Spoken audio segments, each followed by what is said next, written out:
पिता और पुत्र पवित्र आत्मा के नाम पर आमीन। ख्रिस्त में मेरे प्यारे भाइयों बहनों, आज हमारे पवित्र कलीसिया के लिए विशेष दिन है और मैं हमेशा जब भी बोलता हूँ तो मैं हमेशा यही कहता हूँ कि हमारे लिए आज का दिन पवित्र है या विशेष दिन है। मैं क्यों कहता हूँ?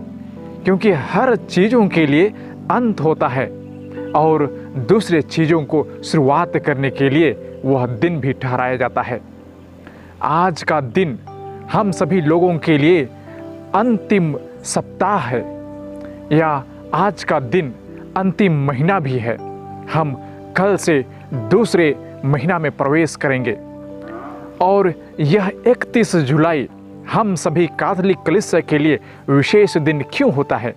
क्योंकि आज हमारा पवित्र कलीसिया संत इग्नासियस ऑफ लोयोला उसका त्यौहार मनाती है। हम उस संत को याद करते हैं जिन्होंने हमारे कैथोलिक कलीसिया में बहुत ही वाइब्रेंट, बहुत ही हलचल मचाकर बहुत सारे चीज़ों में बदलाव और बहुत सारे देशों में अपना प्रचार प्रसार करके यीशु मसीह के बारे में बताया। और आज भी वह सोसाइटी जाना जाता है जिसे हम कहते हैं यीशु संघी, सोसाइटी ऑफ जीसस। हम उनके लिए ज़रूर प्रार्थना करें। और वह संत के बारे में हम सभी लोग सुने हैं और हम जानते हैं वह एक सोल्जर था, मतलब वह सिपाही या मिलिट्री था जिन्होंने घायल होने के बाद वह हॉस्पिटल में एडमिट हो जाता है। और जब वह एडमिट हो जाता है तो लोग या संत इग्नासियस वे लोगों से एक पुस्तक पूछता है कि मुझे कोई पुस्तक दे दो, मैं बोर हो जा रहा हूँ यहाँ बेड पर पड़े पड़े। तो वह हॉस्पिटल से एक बाइबल उनको दे देते हैं, कहते हैं कि इसके अलावा और कोई दूसरा पुस्तक हमारे पास नहीं है। वह बाइबल पढ़ना शुरू कर देता है और तब उसे एक शब्द उसके हृदय को छू देता है और वह था, आप पूरे संसार को जीत लो लेकिन यदि अपनी आत्मा को गवा दो तो क्या फ़ायदा, है ना। यह वचन उनको टच करता है, छूता है और वह पूरा परिवर्तन हो जाता है। वह संसार के लिए लड़ रहा था, वह बंदूक पकड़ कर लड़ रहा था और वह बंदूक छोड़कर वह अपनी आत्मा के लिए, लोगों की आत्मा को बचाने के लिए वह कार्य करने लगा और वह नया समाज का स्थापना करता है। वह है सोसाइटी ऑफ जीसस, यीशु समाज या यीशु संघी। आज हम उस सोसाइटी को ज़रूर याद करें। और दूसरी बात है, हम सुसमाचार में सुनते हैं कि हमारा संत योहन, उन्होंने हमारे प्रभु ईसा मसीह के बारे में, उनके आने के बारे में बताया करता था, उस ज्योति के बारे में बताया करता था, वह सत्य के बारे में बोलता था। लेकिन राजा हेरोद उस सत्य को अपने दिल में या तो अपने आप में एक्सेप्ट करने से वह उन्हें नकार देता है। संत योहन यही कहा था कि आप जो कर रहे हैं वह गलत है।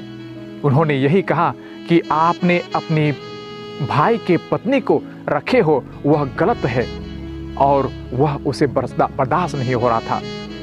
वह राजा था और उसी चलते वह अपनी दावत के लिए अपनी बेटी को वह देखता है कि वह बहुत अच्छा डांस करती है, नृत्य करती है। हेरोदियस की बेटी ने डांस करके वह उनके दिल को जीत लेता है और उसे देखकर अपने बेटी से कहता है कि आप जो कुछ भी मांगो मैं देने को तैयार हूँ। और वह हेरोदियस की बेटी अपनी माँ से पूछकर कहती है कि माँ मैं क्या मांगूँ? और उसकी मम्मी कहती है कि आप योहन बपतिस्ता का सिर मांगिए अभी। और वह लड़की वही कहती है और उसके शपथ लेने के कारण वह बदनाम नहीं होना चाहता था, वह लोगों के सामने बेइज्जत नहीं होना चाहता था। वह शपथ लेने के चलते वह उसका सिर कटवा देता है। मेरे प्रिय भाइयों बहनों, आज हमारे समाज में भी यही होता है। हम अपना इज्जत और प्रतिष्ठा के कारण हम बहुत सारे चीज़ों को हम भूल जाते हैं, हम ईश्वर को नकार देते हैं, हम सच्चाई को नकार देते हैं, क्योंकि हमसे हमारा प्रतिष्ठा से बड़ा और कुछ भी नहीं है। लेकिन हमारे बीच में कई सारे ऐसे उदाहरण हैं जो प्रतिष्ठा से बढ़कर सत्य होता है और सत्य ही ईश्वर है। जिसे महात्मा गांधी ने कहा था, ट्रूथ इज गॉड और गॉड इज ट्रूथ, है ना, सत्य ही ईश्वर है। तो क्या हम उस सच को सच में हम एक्सेप्ट करते हैं या तो मानते हैं और हम उसे तिरस्कृत कर देते हैं। आपने सुना होगा संत थॉमस मोर, वह इंग्लैंड में किंग हेनरी दी 8 उसका चांसलर था, और चांसलर बहुत बड़ा पद होता है उसे संभालने के लिए।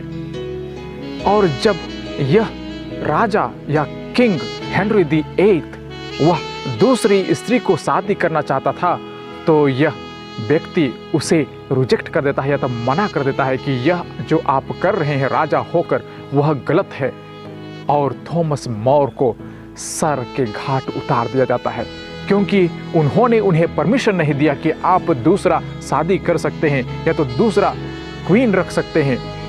और उसके चलते या तो सत्य के खातिर वह अपना जान कुर्बान कर देता है, लेकिन वह कभी परमिशन नहीं देता है। उसी प्रकार आज के सुसमाचार में हमने सुना कि यूहन्ना बपतिस्ता भी सत्य के कारण वे बंदीगृह में डाल दिए गए थे और उसका सिर भी कत्ल कर दिया गया। हमारे बीच में कई सारे ऐसे उदाहरण हैं।